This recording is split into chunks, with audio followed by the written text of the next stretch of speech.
In der Hektik vom Alltag bleibe ich still. Kein Stress, kein Druck, ich find mein innerer Chill. Meditation am Morgen, tiefes Atmen, ich spür's. In der Stille find ich Ruhe, jeder Gedanke wird klar. Ganz pur. Achtsamkeit, der Schlüssel zu meinem Glück. Jeden Augenblick geniessen, Stück für Stück. Keine Sorgen ums Morgen, kein Grübeln über gestern. Lebe hier und jetzt, fühle mich frei, viel besser.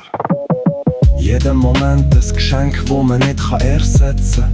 Ich lebe mit Achtsamkeit im Jetzt. Kein Stress, kein Rennen, nur Frieden. Mit jedem Atemzug spüre ich das Leben. Ich spüre ich das Leben.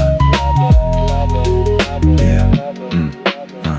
Kein Drama, kein Lärm, ich höre auf mein Herz. Ist wie ein heilendes Pflaster bei jedem Schmerz. Schliesse die Augen, lass die Welt aussen vor. In der Stille find ich mich, mein innerer Chor. Kein endloses Scrollen, kein endloses Liken. Nur ich und mein Atem sind zusammen am Viben. In der Natur beim Spazieren fühle ich mich ganz mit dem Atem im Flow. Der Flow ist mein Tanz. Jeder Moment ein Geschenk, wo man nicht ersetzen kann. Ich lebe mit Achtsamkeit im Jetzt. Kein Stress, kein Rennen, nur Frieden. Mit jedem Atemzug spüre ich das Leben. Spüre ich das Leben.